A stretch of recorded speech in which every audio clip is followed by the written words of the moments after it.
네? 잠잠하라? 네, 이상한 본문을 왜 읽으실까? 네, 한 번이라도 갸우뚱하셨다면 성공입니다. 네, 오늘 함께 읽은 디모데전서 2장 말씀은 신약을 평생 연구해온 학자들에게 가장 골치 아픈 본문입니다. 대표적인 본문입니다. 그 이유가 뭐냐면 성경에 몇몇 본문들이 있죠. 여자 아내가 조용히 언제나 순종하는 가운데 배워야 한다는 명령이가, 그리고 여자 아내가 가르치는 거나 남자를 주관하는 걸 가지면 안 된다라는 근거로 항상 이 본문이 사용되어 왔기 때문입니다. 교회 역사에서 이 디모데전서 말씀을 가지고 항상 여성들이 이 강단에 서는 것을 막아왔습니다. 그 근거로 가장 많이 활용된 본문이 오늘 우리가 함께 읽은 바로 이 본문입니다. 교회사를 보면 늘 이 단락을 근거로 삼아 여자가 예배 중에 말하는 것과 교회에서 지도권을 가지고 일하는 것을 허락하지 않아 왔습니다. 지금도 많은 교단들이, 보수적인 교단들이 여전히 그러한 가르침을 유지하고 있는 거죠. 우리 교단은, 대한예수교 장로회 통합교단은 이 본문을 그렇게 읽지 않습니다. 그리고 그런 생각에 지지하지도 않습니다. 그렇기에 여성 목사나 여성 장로 등 교회 내에 여성의 지도권을 인정하고 있습니다만, 지금도 보수적인 많은 교단들은 이 본문을 근거로 삼아 여성이 교회 강단에 오르거나 목사 안수를 받거나 이러한 모든 것들을 지금 금지하고 있습니다. 하지만 오늘 본문을 만약에 그렇게 해석을 한다면 이 단락은 언제나 여성들에게 그들의 지위를 돌려주셨던 예수님과, 그리고 그 예수님의 아래에 바울, 그들이 전한 하나님의 나라, 그 복음과 어우러질 수가 없습니다. 누가복음을 보면 예수님의 제자 그룹이 쭉 나오는데 12제자 이름만 나오는 게 아닙니다. 누가복음 9장을 보면 엄연하게 여성 제자들의 이름이 하나하나 기록되어 있습니다. 부활의 첫 번째 증인은 여성들이었습니다. 교회사의 연구를 통해 막달라 마리아가 실제로 초대교회에서 12사도와 맞먹는 지도력을 가지고 있었다는 게 교회 역사에서 증명되어 가고 있습니다. 사도 바울은 자신이 속한 공동체, 그리스도인 모든 공동체가 세례를 베풀고 세례를 받는 순간에 이 구절을 선포하라고 외쳤습니다. 갈라디아서 2장 26절 28절입니다. 너희가 다 믿음으로 말미암아 그리스도 예수 안에서 하나님의 아들이 되었으니 누구든지 그리스도와 합하기 위해 세례받은 자는 그리스도로 옷 입은 자니라. 너희는 유대인이나 헬라인이나 종이나 자유인이나 남자나 여자나 모두 그리스도 안에서 하나이니라. 아멘. 사도 바울도 분명히 남자나 여자나 모두가 그리스도 예수 안에서 하나라고 가르쳤습니다. 그리고 복음서와 바울 서신을 읽어보면 모두 하나님을 온 세상의 유일한 아버지로 묘사합니다. 그리고 예수 그리스도를 온 교회의 머리로 선언하고 있습니다.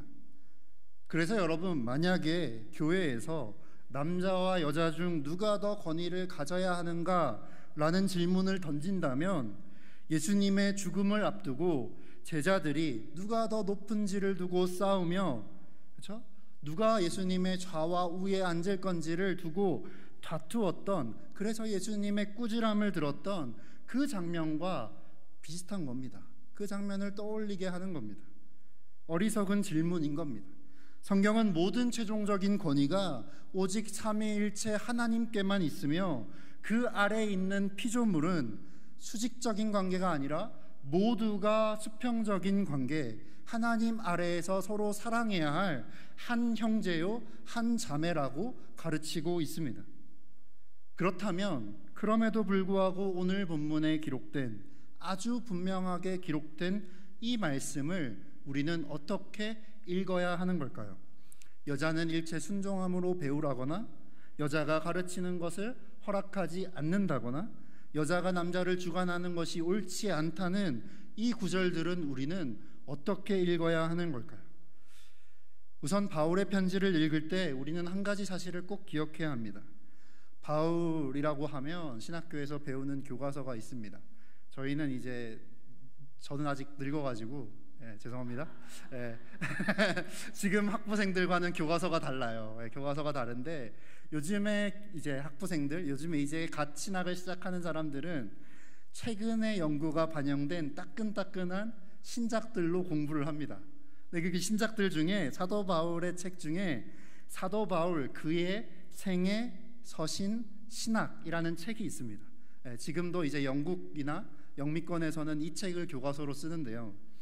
이 책을 쓴 브루스 롱네커와 토드 스틸이라는 신학자가 이렇게 이야기를 합니다. 바울의 편지를 읽을 때 우리가 딱 하나 기억해야 할 게 있다면 바로 이거라고 합니다. 들어보십시오.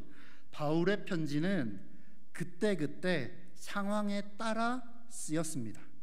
바울은 아주 특정한 시점에 특정한 문제를 놓고 특정한 곳에서 특정한 사람들에게 편지를 썼습니다. 라는 거죠. 여러분, 우리가 바울의 편지를 뭐라고 부르나요? 바울의 편지를 우리는 흔히 목회서신이라고 부릅니다. 목회서신. 이 편지들은 바울이 돌아다녀야 하는 선교사라서 바울의 몸이 하나뿐이어서 자신과 함께 있지 못하는, 그리고 자신이 세운 여러 교회에 자기를 대신하여 보내어서 대리하라고 기록한 편지들인 겁니다. 그는 선교사로서 여러 지역을 옮겨 다녀야 했지만 동시에 자신이 세운 교회들이, 자신이 시작한, 복음을 전하여 시작된 교회들이 잘 세워져 가기를, 흔들리지 않기를 바래왔습니다. 그래서 현실적인 필요에 따라 여러 소문들이 들릴 때 그 소문에 따라, 그 필요에 따라 펜을 들고 편지를 쓰고 그리고 그곳에 편지를 보냈던 겁니다. 성도들을 조금이라도 더 잘 인도하기 위해 쓴, 아주 구체적인 사안을 두고 쓴, 아주 특정한 사람들에게 아주 특별하게 쓴 편지들이라는 거죠. 그래서 바울 서신은 교회마다 펜을 들 수밖에 없는 아주 특별한 상황들이 숨어져 있습니다. 그러니까 로마서와 고린도전서와 디모데전서와 데살로니가 전후서는 각각 다른 상황에서 다른 대상을 향해 다르게 쓴 편지라는 거죠. 그리고 바울의 편지를 연구하는 신학자들은 말합니다. 이 숨은 상황들을, 이 숨은 뒤에 있는 상황들을 가장 잘 판단할 수 있는 좋은 방법은, 제가 전에도 말씀드렸죠. 앞으로도 말씀드릴 텐데, 항상 그 말씀을 뒤집어서 거꾸로 읽어보는 겁니다. 어떻게 읽는지 보여드릴게요. 12절을 함께 읽어봅시다. 12절을 함께 읽습니다. 시작. 여자가 가르치는 것과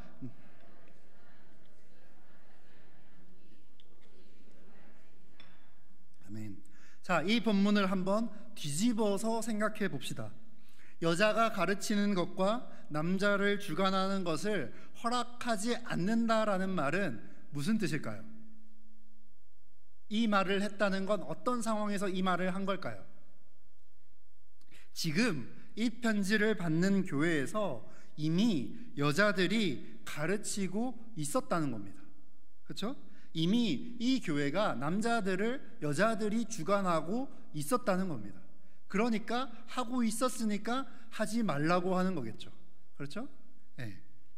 디모데후서 3장 6절을 보면 이 여자들의 진짜 문제가 나오는데, 이 지도권을 가졌던 여성들의 진짜 문제가 나오는데, 그 문제는 뭐냐면 지도력 자체의 문제가 아니라 이 여성들이 바울이 전한 복음이 아닌 다른 거짓된 복음에 넘어간 상황이었다라는 겁니다.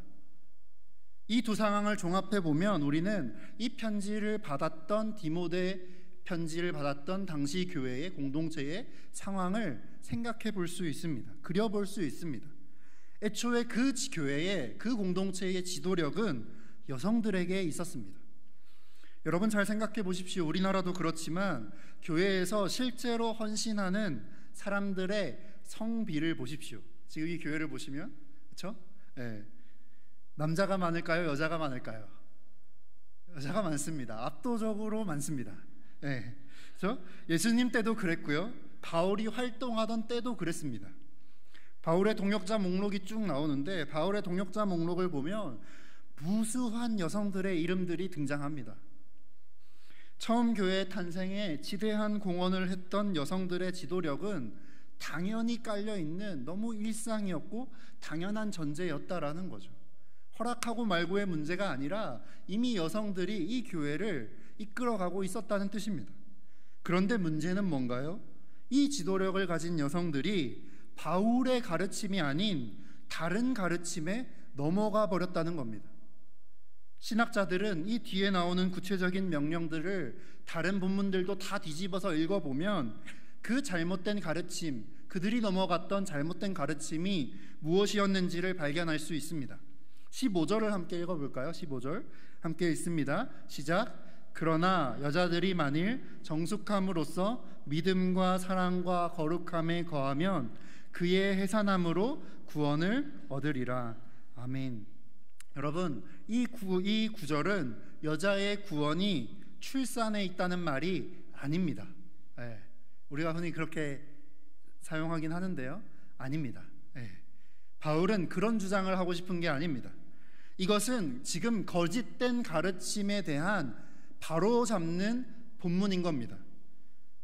바로 뒤에 디모데전서 4장을 보면 거짓 가르침에 현혹된 교회의 여성 지도자들이 뭐라고 가르쳤냐면 구원을 위해 혼인과 출산과 양육을 거절해야 한다고, 거부해야 한다고 가르쳤다라는 겁니다.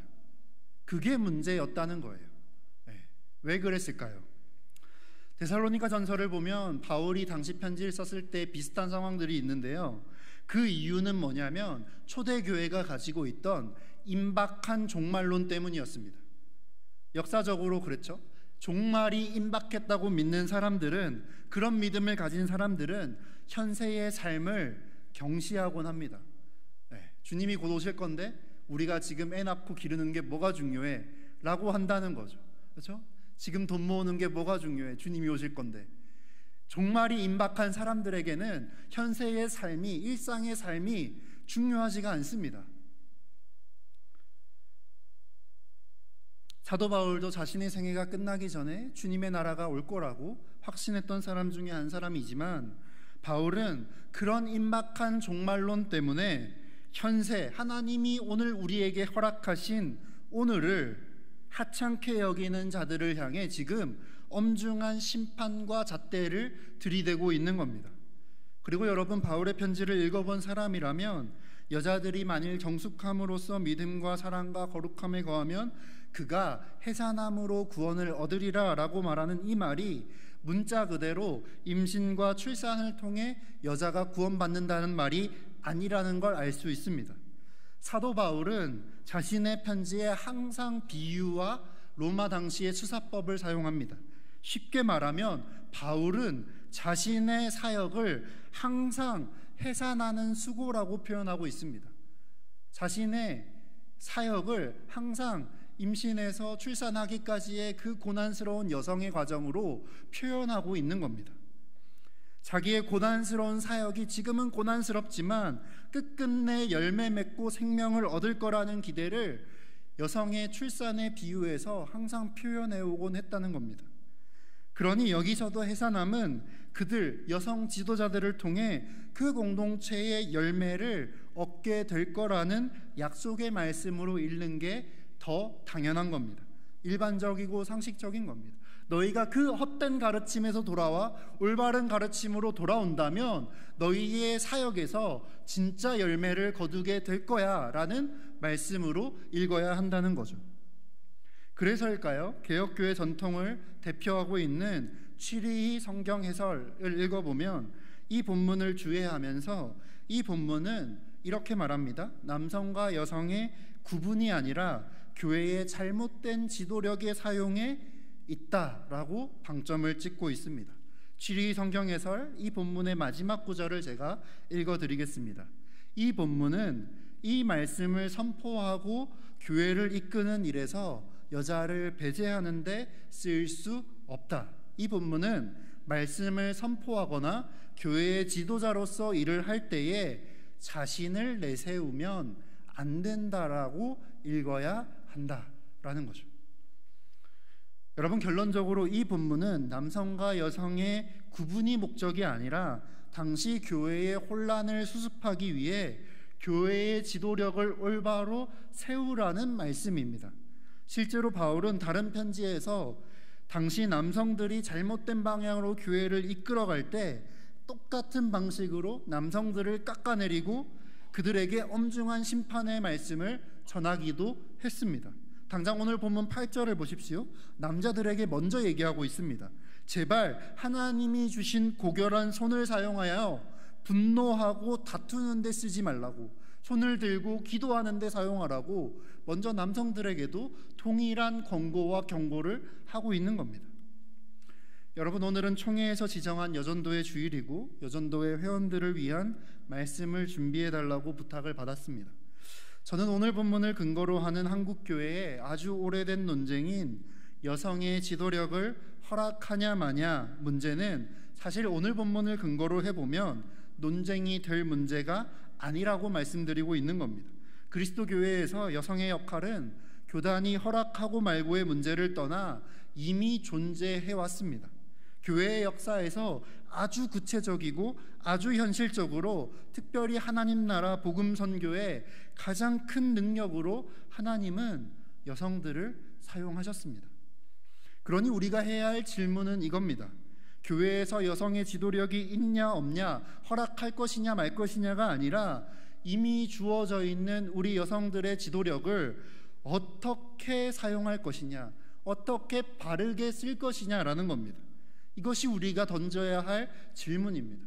우리가 하고 있는, 하나님이 우리에게 주신 그 섬김의 능력들을 어떻게 올바른 방향으로 쓸 것이냐가 더 중요한 질문이라는 거죠.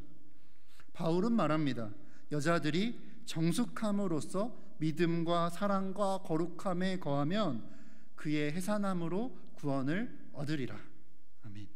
이 정숙함으로써 믿음과 사랑과 거룩함에 거한 한 사람을 소개해 드리려고 합니다. 그의 해산함을 통해 많은 영혼을 구원했던 사람, 그 사람이 사도 바울 곁에는 있었습니다. 이 정숙함으로써 사랑과 믿음과 거룩에 거하면 열매를 얻으리라 할 때 바울이 염두에 두고 곁에 있는 실제 그렇게 살아내던 여성이 있었습니다. 최근 신약 학계에서 가장 주목하는 여성이기도 합니다. 로마서 16장 1절 2절에 나오는 단 2절에 기록된 여성입니다. 로마서 16장 1절 2절을 다시 한번 찾아볼까요? 신약성경 260페이지입니다. 신약성경 260페이지 로마서 16장 1절과 2절 함께 찾아서 읽어보도록 하겠습니다.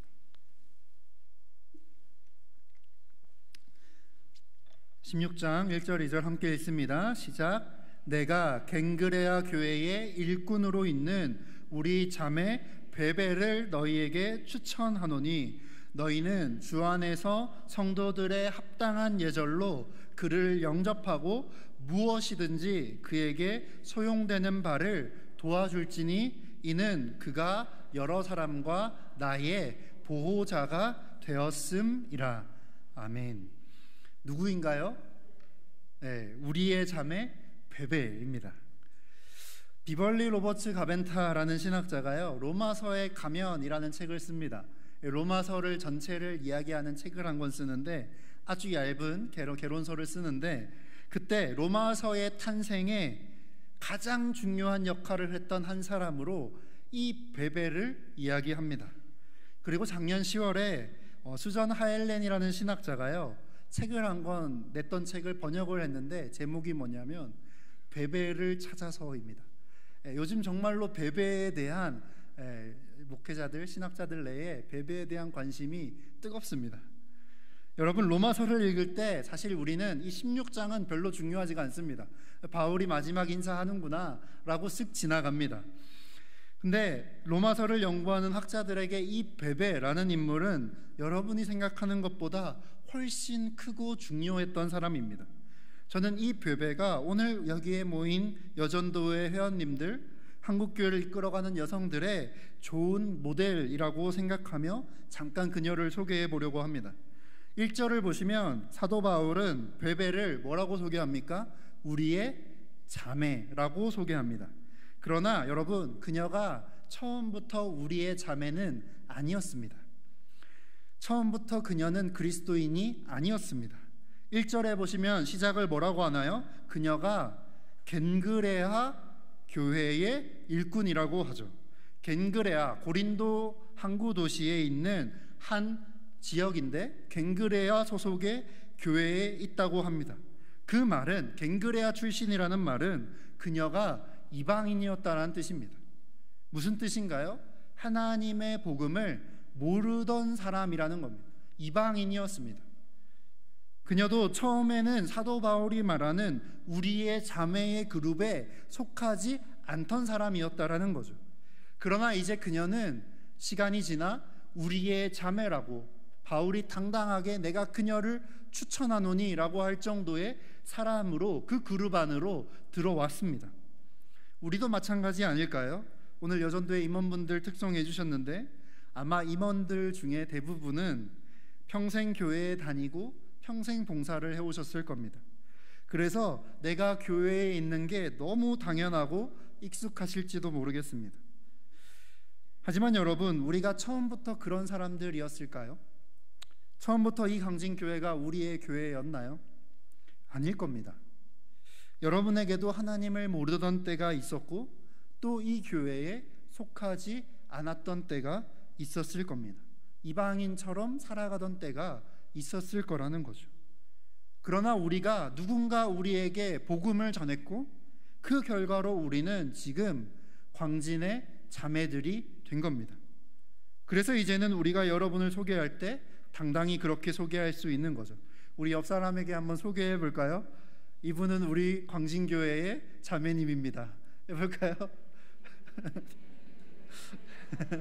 형제입니다. 자매입니다. 네. 네. 여러분은 모두 이제 광진교회의 자매이고 형제인 겁니다.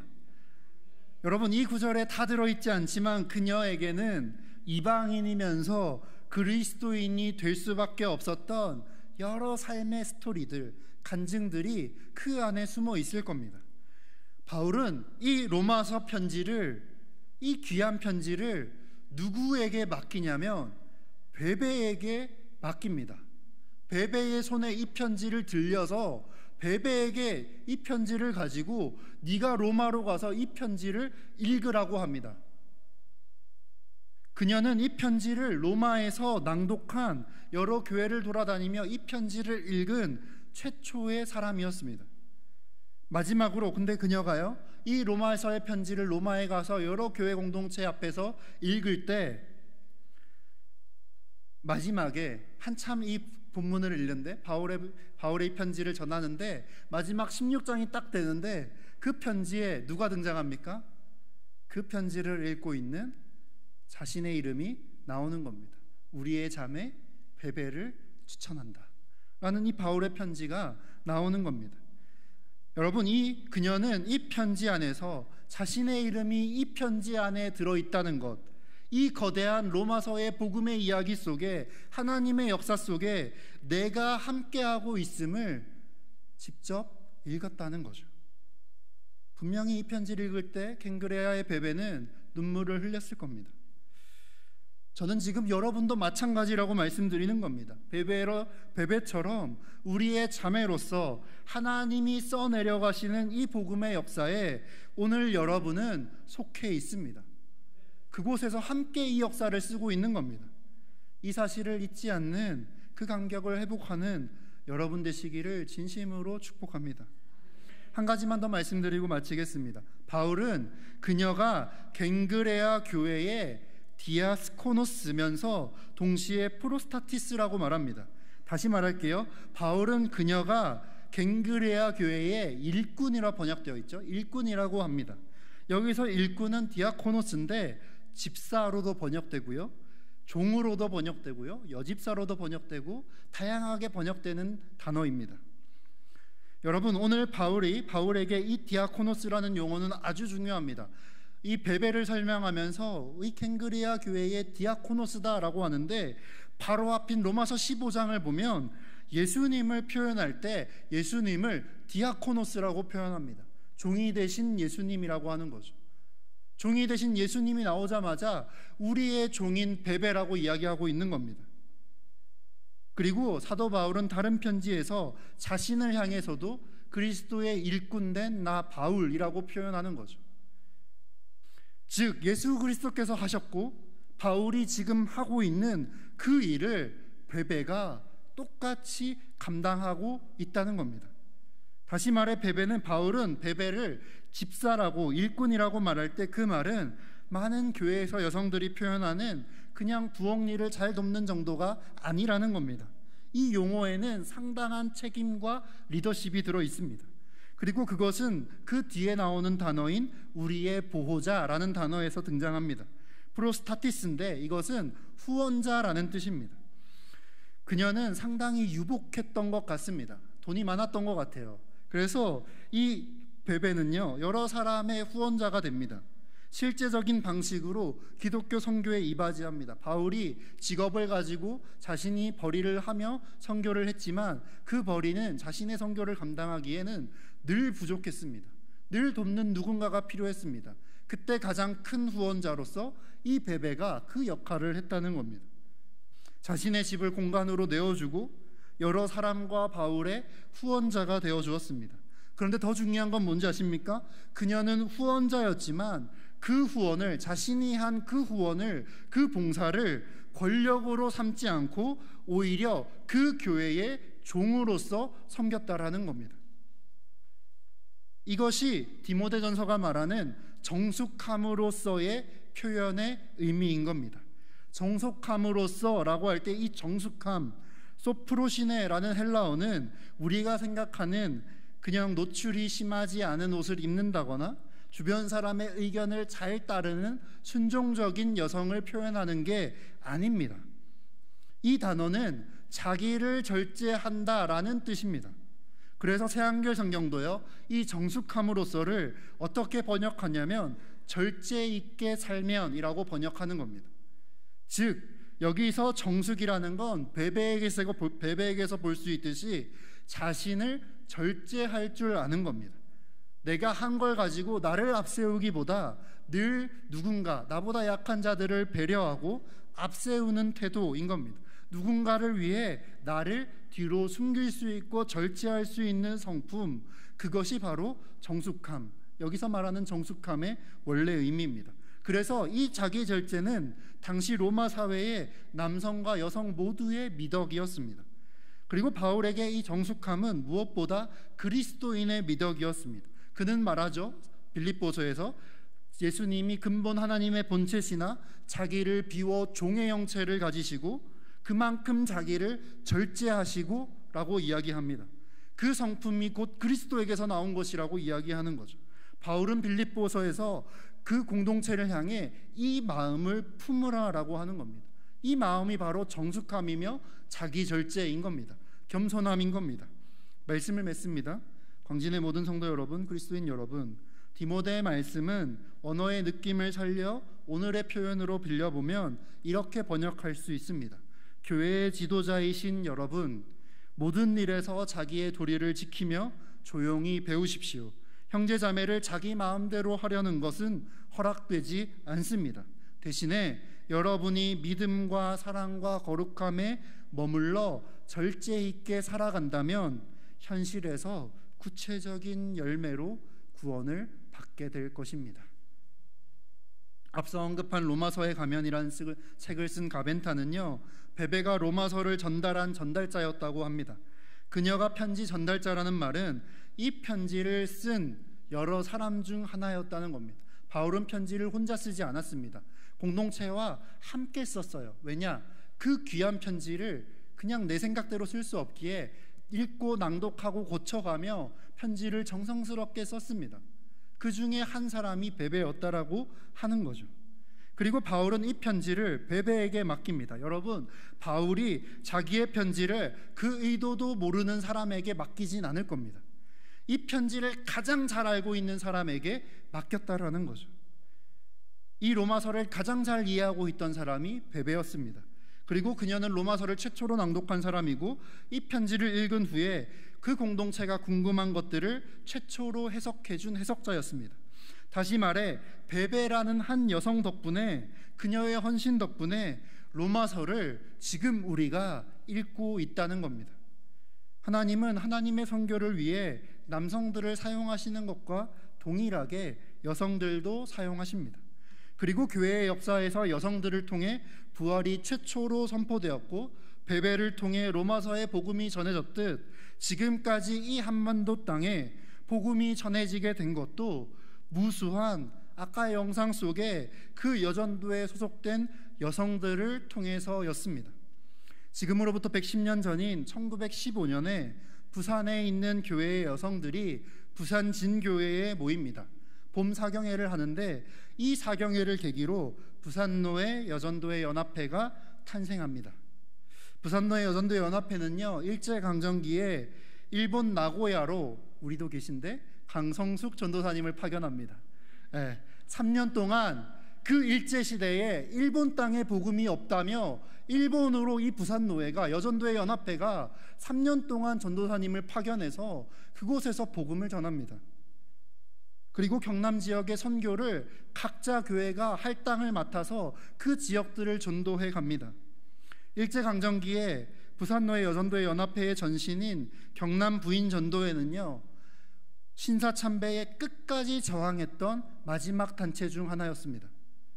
일제에게 뭐라고 했냐면요, 당시 지도 여전도회 연합회 회장님과 임원들이 일제를 향해 뭐라고 했냐면, 거리가 멀고 경비가 많이 들어서 우리는 도저히 모일 수가 없다 라고 하며 그냥 우리만 참배하겠다라고 하며 임원들이 그 모든 핍박을 뒤집어 쓰고 회원들을 오지 말라고, 그 자리를 지키라고 보호해 왔습니다.